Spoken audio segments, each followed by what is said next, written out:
Hello my dear friends, you're in the Military Summary channel, and today we will discuss the situation in Ukraine on the 28th of July of 2023. Today we have a lot of very interesting updates, so let's start. And as usually the most important and interesting updates are coming from the south of Ukraine, from Zaporozhye area. And as you know, as you saw during the day, we haven't received a lot of updates from this territory, from this sector. Mainly we got the videos of yesterday's clashes and probably of this morning clashes of the local time.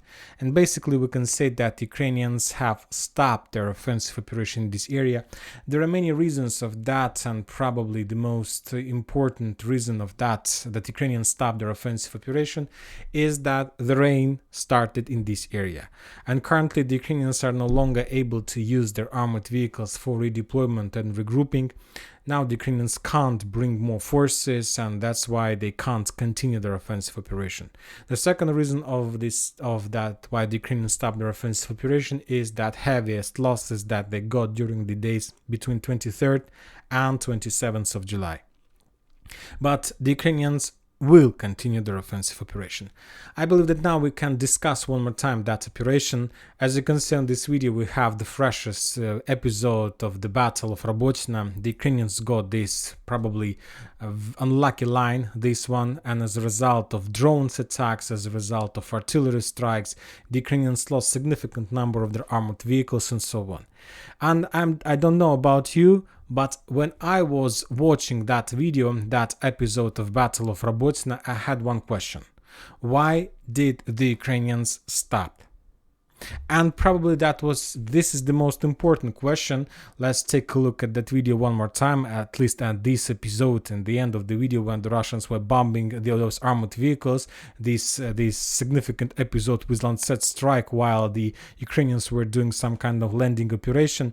Why did the Ukrainians stop? Why didn't Ukrainians continue their offensive operation to the south? And there are a lot of course, answers to this question. The first one, and probably the most obvious, is that the Ukrainians didn't know the situation about the mines on the fields on the south of that line. So let's add the line where the Ukrainians stopped. Basically, this is the line where the Ukrainians stopped. And after that, after the Ukrainians reached that line, we haven't received even a single video or photo confirmation of any progress to the south. There were some videos from another angle like this one. And in the Military Summary channel, we published this video considering that Ukrainians continue advancing to the south of Robotyne, but basically this is the same situation above the yellow line, but from another angle. Of course, there are a lot of points of smoke, but those smokes belongs to the Ukrainians, and every single smoke is above this yellow line. The only explosion probably took place in the eastern part of Robotyne, this one, but maybe that was attack of Ukrainian tank on the edge positions of the Russian forces. So the Ukrainians stopped on this line and they didn't proceed further. And the first reason of that is that probably, and there's very high chances that the territory below the yellow line is completely mined by the Russian forces, and the Ukrainians didn't have any intelligence information about the situation, and they just didn't risk to continue. Furthermore, if you take a look at this video one more time, there is also a very important episode, this one. You see that Ukrainians have landed their troopers, and the troopers managed to capture the fortifications in this area. So basically, when the Russians were destroying all those Ukrainian tanks and armored vehicles, as I understand, maybe the Russians managed to kill just a few soldiers, but the main forces managed to land from those armored vehicles and to capture the trenches along this forest line. So basically we can say we don't know about the exact situation on the north between this yellow line, this yellow cloud, and this situation, but for sure we can say that no matter the situation, no matter the number of destroyed Ukrainian armored vehicles, the Ukrainians managed to capture this yellow square and to establish their bridgehead. From the Russian side, we haven't received even a single confirmation of, let's say, bombing and shellings from the Russian side of these positions by drones, by FVP drones. Maybe there were some episodes of that, but we yet haven't received even a single confirmation of that. Now let's try to analyze and try to understand what is the next Ukrainian plans. And Of course, there are at least two possible solutions for the Ukrainians. The first one, somehow to find a solution and to continue advancing to the south in direction of Novopokrovka, and with this attack from this bridgehead to cut the supply and support of Robotyne from the south, and probably even to storm Novopokrovka and even to create a cauldron. Probably the first real cauldron that Ukrainians can create on this battlefield. This is the first solution. But in this case, the Ukrainians will be forced to attack completely unknown area, the minefields on the south of this yellow square. The second possible direction of Ukrainian attack is to attack to the east in direction of Verbova. Let's say from this area in direction of Verbova. The problem is that there is the same problem. There are also minefields.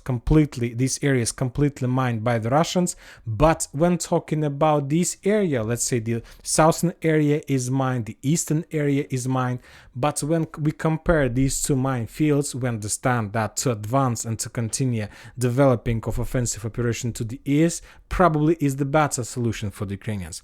And the problem and the thing is why this direction, the eastern one, is better in direction of Verbova, because the Ukrainians do have possibility to send the tanks with the mining equipment.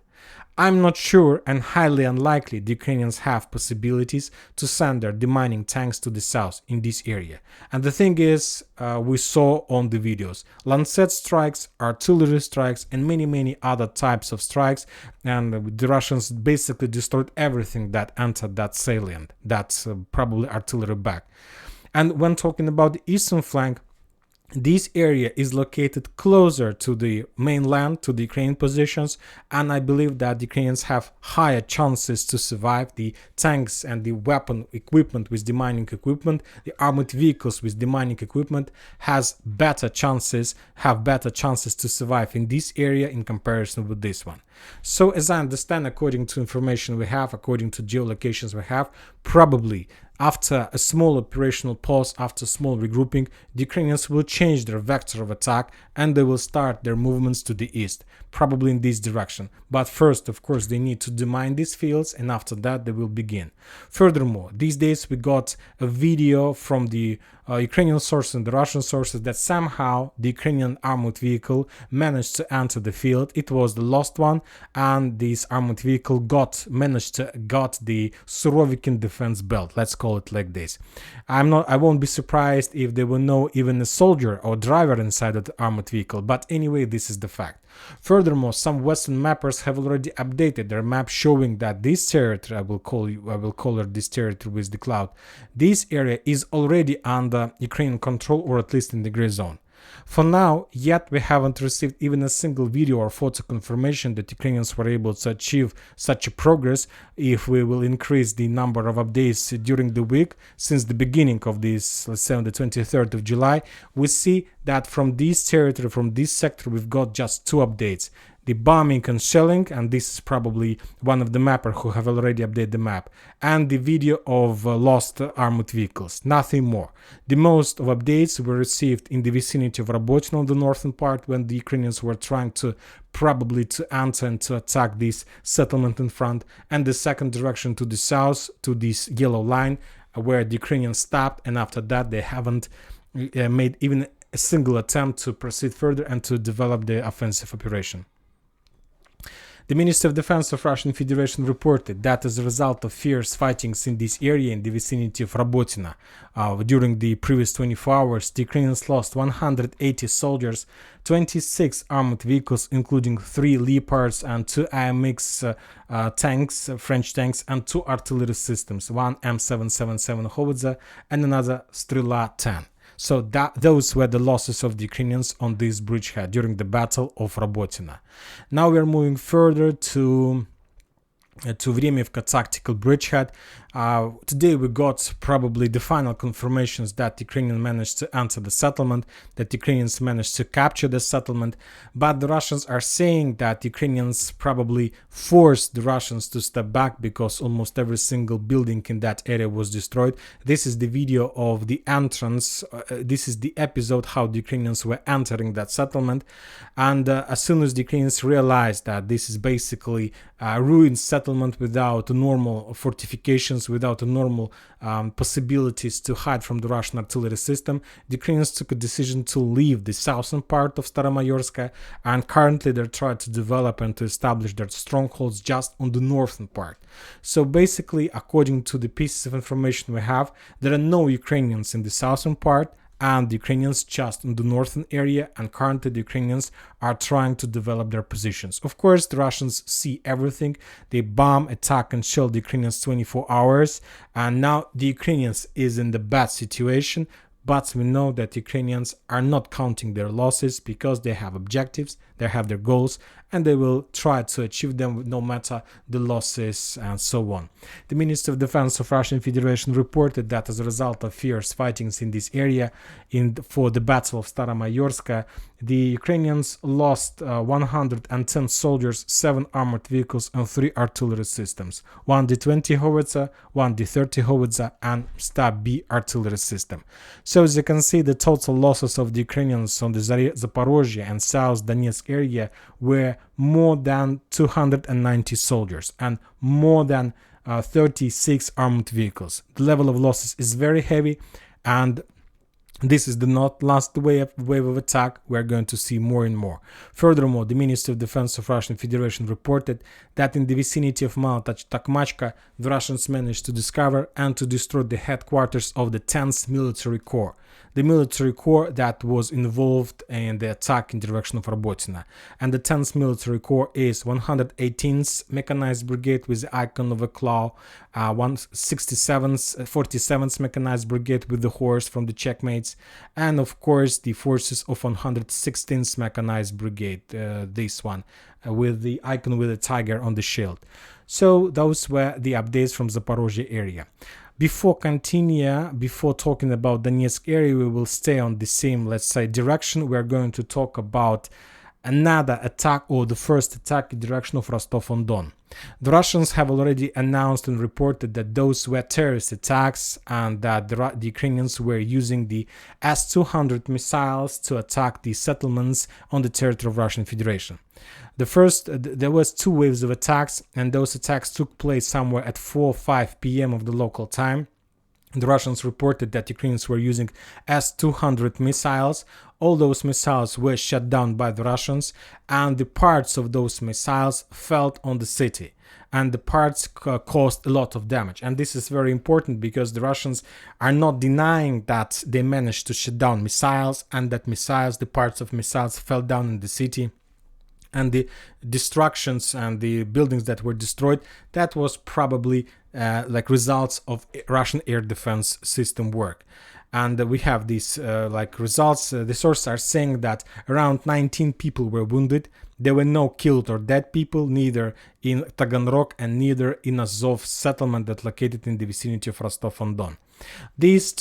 All these icons are not geolocated. Like accurately, we know that explosions took place in these 2 settlements. But now we need to discuss another important topic. The Ukrainians were attacking the Rostov-on-Don using the S-200 missiles. And if we take a look at the map, we're going to see 2 icons. We have the icon of Valery Gerasimov and probably the icon of Igor Konashenkov.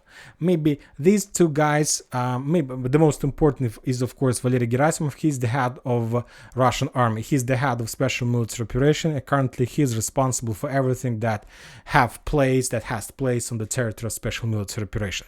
So as I understand, the Ukrainians were planning to attack him. They were planning to attack him, but I have one question. Why the Ukrainians took a decision to use S-200 missiles to attack this person, to kill the head of Russian army, to destroy the main headquarters? And I have at least a few options of that.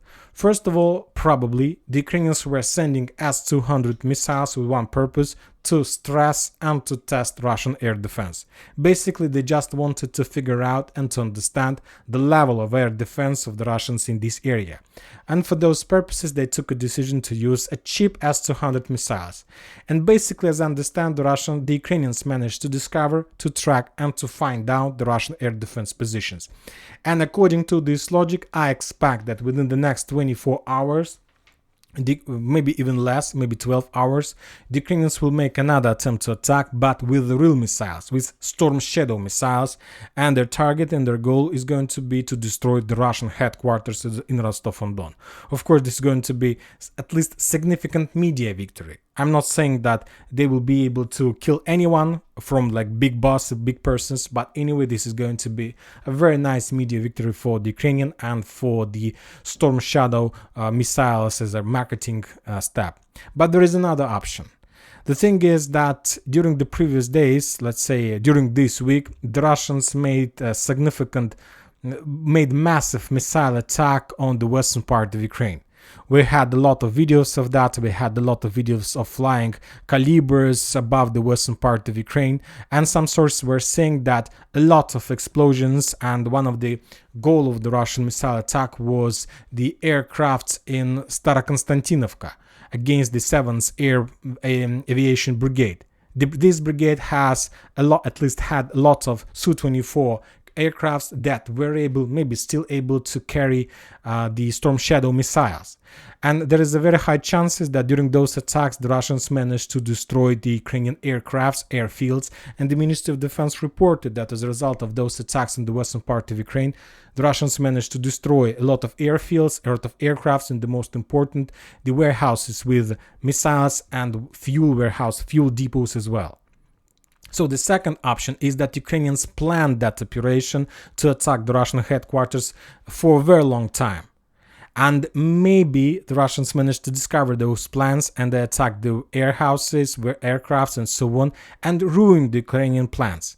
But the plans there are plans, there were plans, and that's why the Ukrainians took a decision to make some changes in the plans, and they used S-200 missiles to attack the same target. So maybe this is the second option. Anyway, we're going to understand this within the next few days or even a day.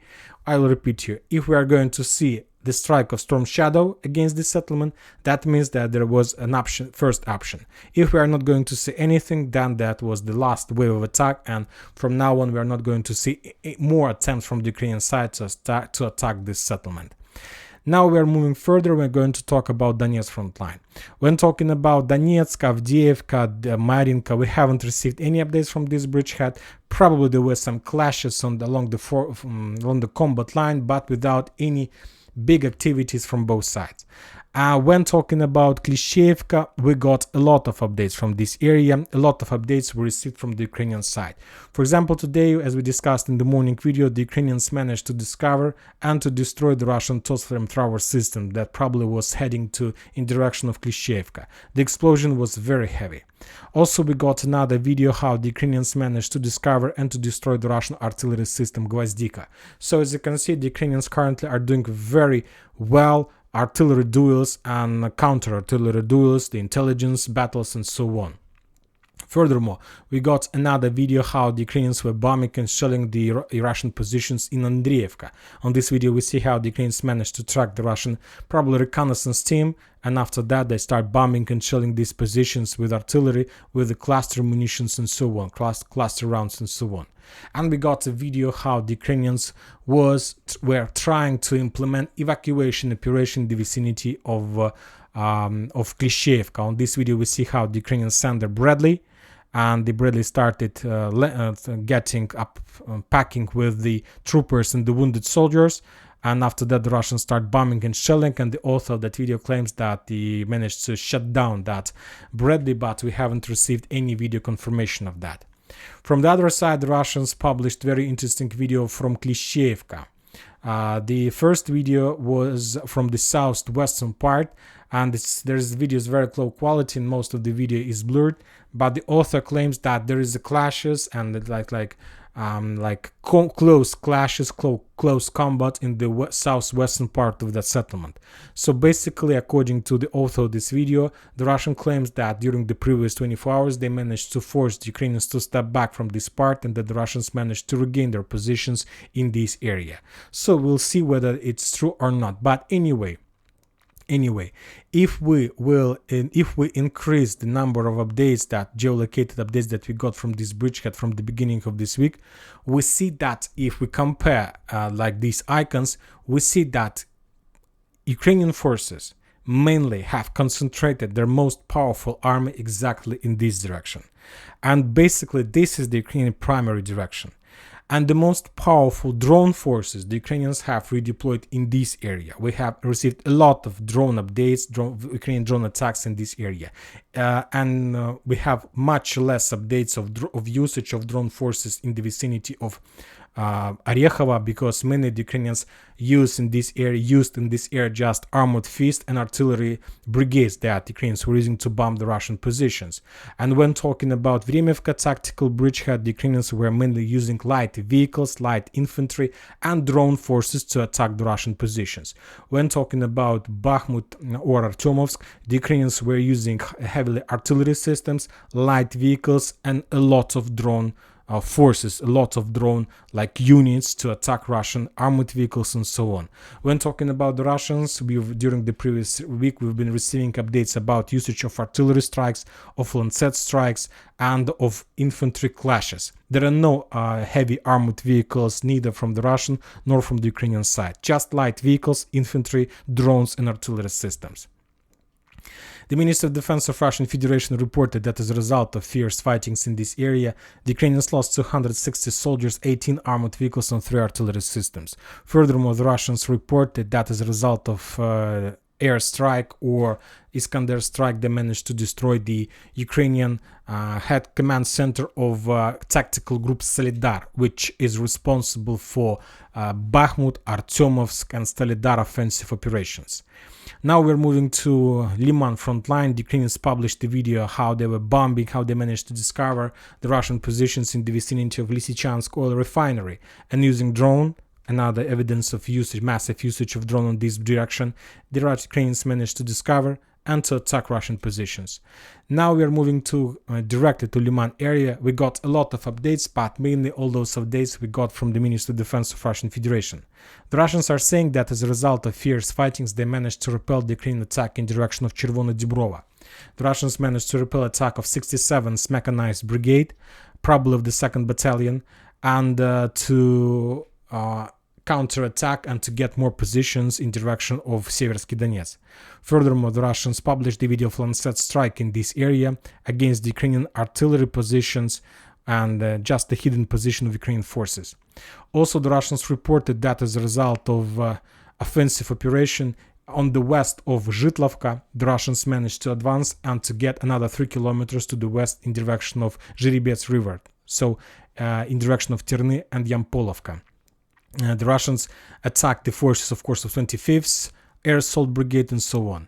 Furthermore, the Russians published a video on the same direction how they managed to discover and to destroy the Ukrainian checkpoint or stronghold along the Zhiribets River, probably of 25th Airborne Brigade.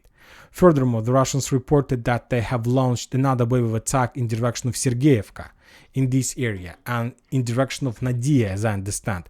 The Ministry of Defense reported that as a result of offensive operation of 15th Motorized Brigade of the 2nd Army, the Russians managed to achieve success and to develop their bridgehead for another 1.5 kilometers to the west. Basically, if we calculate the distance between Sergeyevka and Nadia, these two areas, you're gonna see that the distance between these two settlements is exactly 1.5 kilometers. So as I understand, as a result of fierce fightings, the Russians just managed to get the vicinity of that settlement. As I understand, the Russians still haven't captured this area, but let's wait a little bit more. Furthermore, the Russians published the video of bombing and shellings, probably this is old videos, in the vicinity of Karamzinovka bridgehead. On this video we see how the Russians managed to discover the Ukrainian reserves, reinforcements that were heading in the direction of Zhiribets River, and the Russians, after navigation by the drone, attacked those forces. And we have another video how the Russians were bombing and shelling the forest along the Zhiribets River, probably also positions of the Ukrainian forces. Another area where the Russians achieved significant results, according to the Ministry of Defense, is the area in the vicinity of Kuzyomovka. In this direction, the Russians are also moving to the west. According to the Ministry of Defense, the Russians' 7th Motorized Regiment managed to develop their bridgehead for another few kilometers in the west direction. For now, yet we haven't received normal geolocations and normal coordinated maps or something like this. We have just like the reports about movements and so on. But anyway, we see the progress, and we see that this information is confirmed either by the Russian sources and by the Ukrainian and the Western sources as well. The Ministry of Defense reported that as a result of fierce fightings on Liman front line, the Ukrainians lost another 90 soldiers and 7 armored vehicles. When talking about Kupiansk front line, today the Russian blogger, military expert Ryba reported that the Russians also continued their offensive operation and that they managed to enter Sinkovka. And for now, there are clashes on the northern part of that settlement. If it's true, probably within the next 48 hours, the settlement is going to fall and will be captured by the Russians. Also, we have the videos of artillery preparation from the Russians. On this video, we see how the Russians managed to destroy another artillery system of the Ukrainians in this area as a result of artillery duels, as a part of artillery preparation of Russian forces for the Russian forces for the next advances in this area. The Russians reported that as a result of clashes in this area, the Ukrainians lost another 30 soldiers and 4 armored vehicles. And probably that's it for today. Military Summary channel reminds to condemn any violence in the world. Thank you for watching. Subscribe to my channel, put your likes, join my Patreon, and have a good day. Bye bye.